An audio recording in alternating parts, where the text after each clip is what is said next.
Yolanda, welcome to the Leanpub launch video for Someone Else's Debt, a quantitative framework for cyber diligence at deal speed.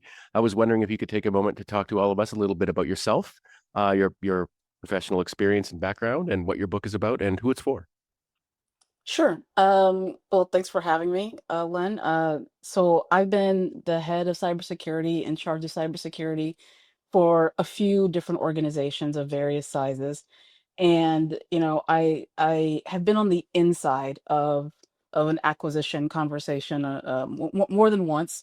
And I talk about this a little bit in the preface of the book, where, you know, my experience of acquisitions has historically been I get a phone call or a Slack message from someone on the legal team that says, "Hey, we do we have any material incidents?" And my answer is, "Well, I mean, if we did, you would know about it because you're in legal.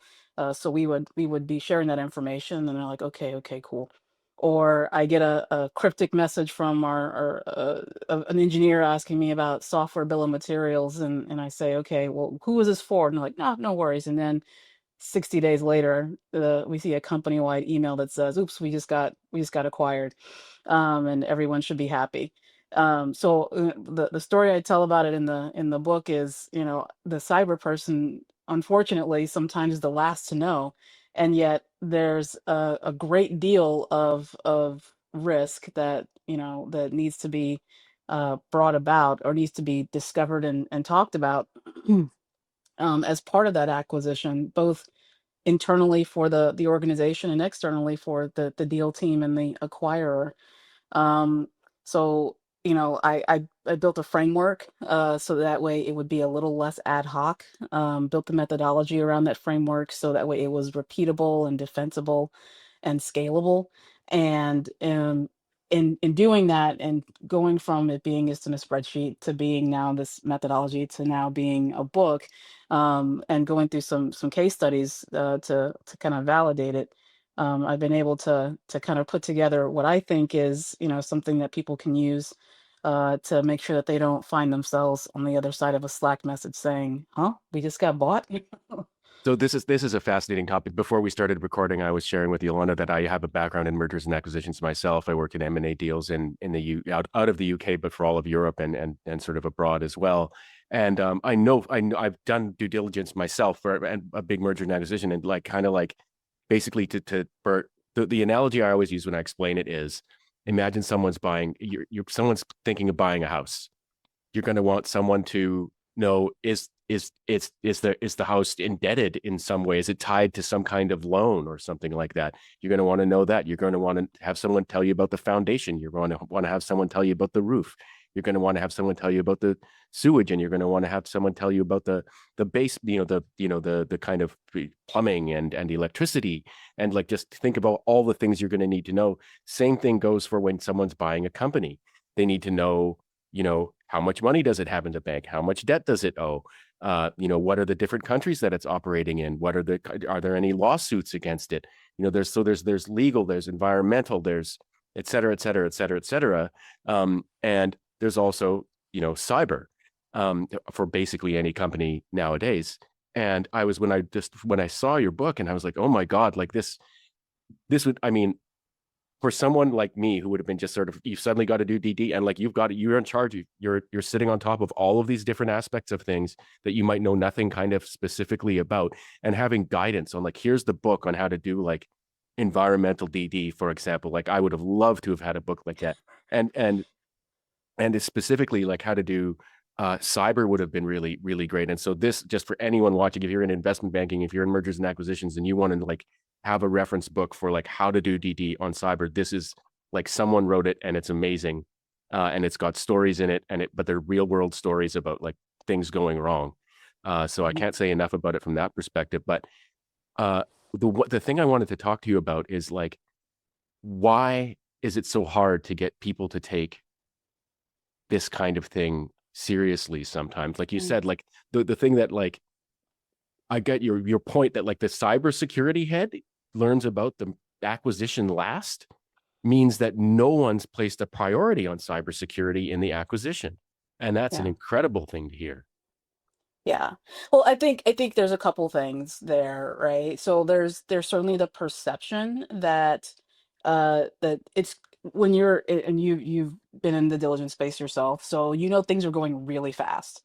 And so the idea that you might have to like take a second and add this one extra thing and do this one extra, like it just feels like it's going to add, a lot of it's going to slow things down in order to stop getting to stop from getting the deal going forward.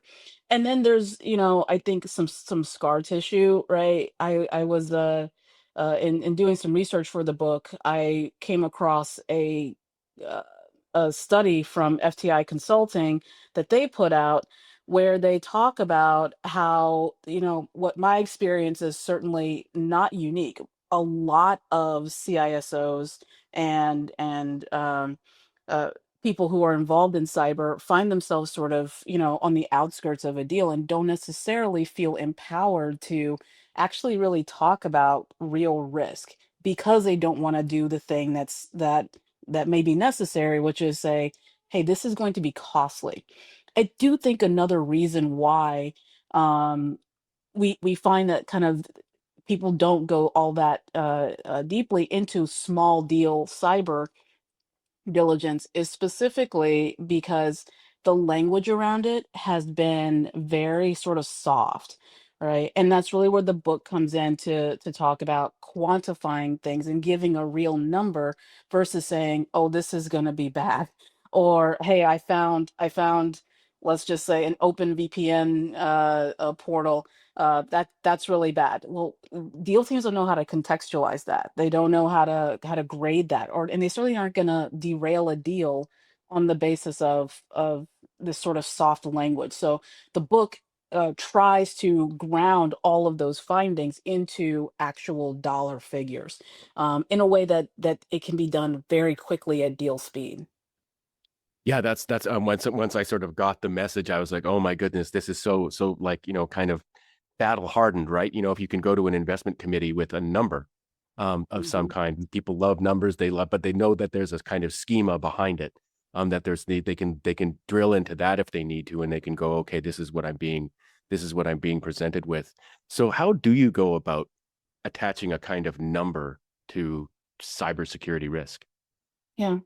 So the way the framework kind of breaks things out is that we break it into five key pillars.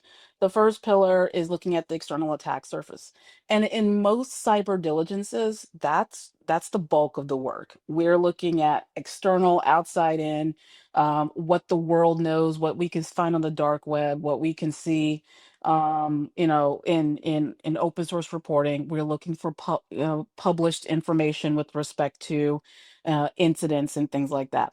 That's where most sort of superficial level cyber diligence starts and stops.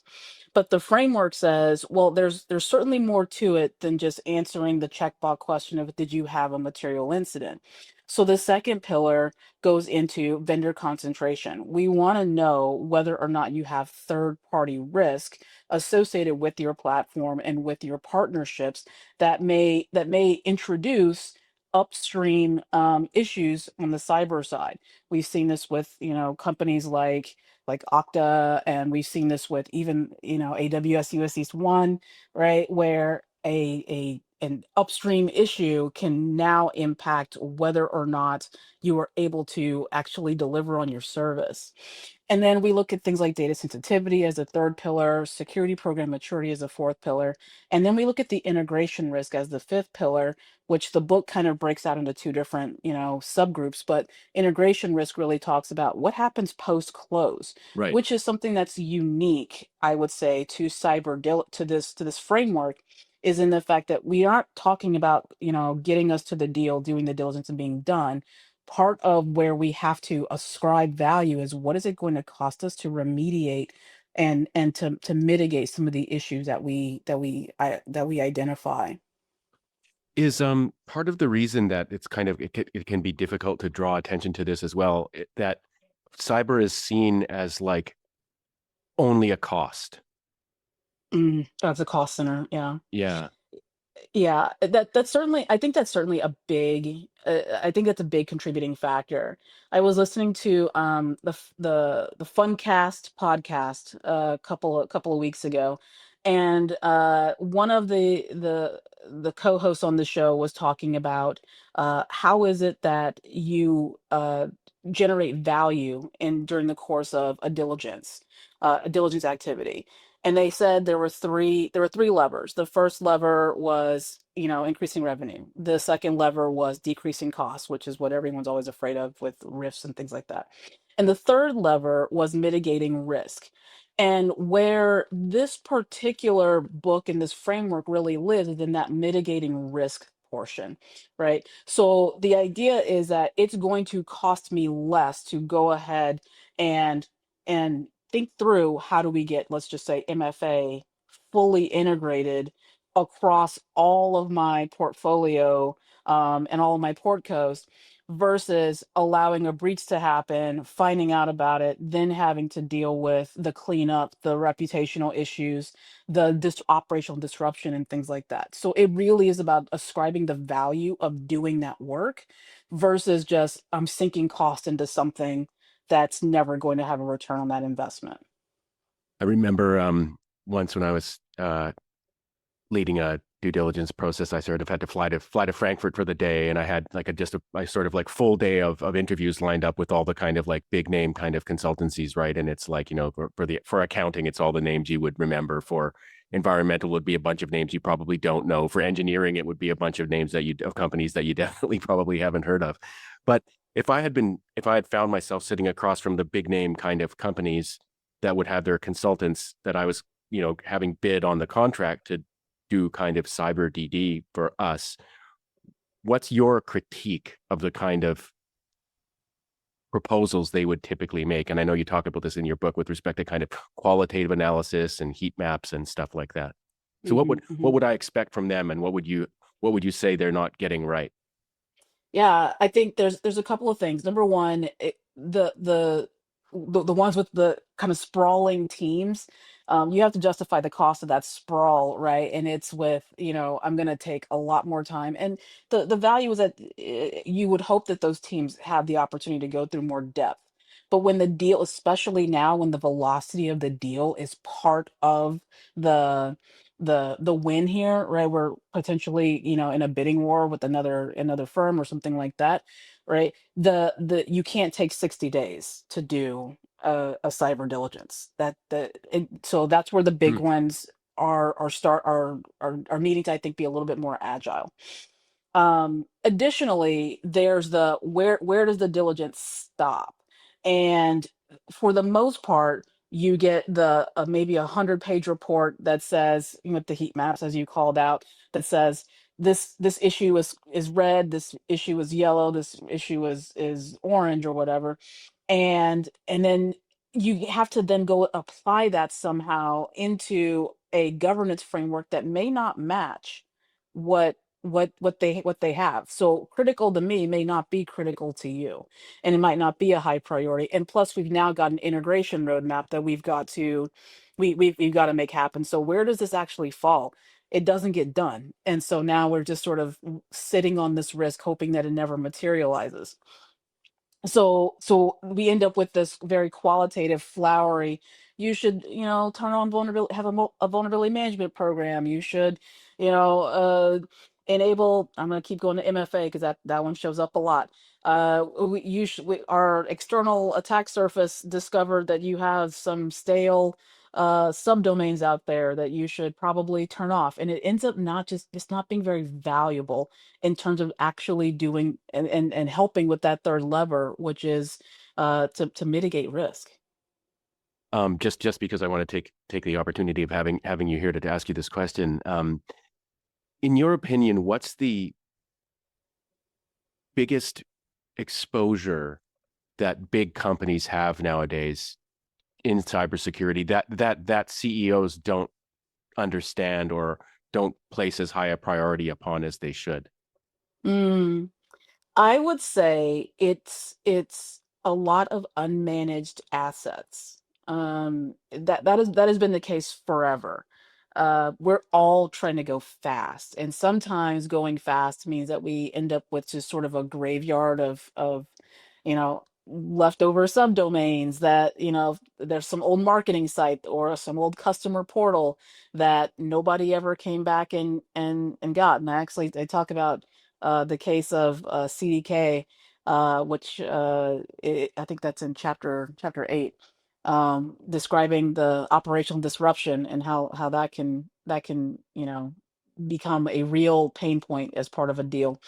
But you have these customer portal that might be out there. There's just sort of a littering of unmanaged assets, and then you add to that AI, where people are putting all kinds of data in all these different, stores, and the extent to which we even know and understand like what's out there is starting to get a little bit out of control. So, from a technical perspective, I certainly have my thoughts on how, bigger companies can work to kind of bring things back under control. But a lot of it comes down to just like plain and simple governance, and kind of keeping your wits about you with the respect to what's okay and what's not okay from a governance perspective.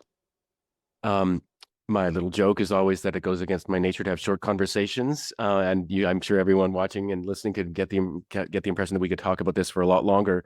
Uh, I definitely could. If you're a corporate finance nerd, I mean, whether you've thought about these things before or been done M&A specifically, you're going to love this book. It's really good. But if it specifically applies to you, if you're a CEO, if you're working in cybersecurity, but if you're working in mergers and acquisitions and things like that, if you're, definitely, I just can't recommend this book enough.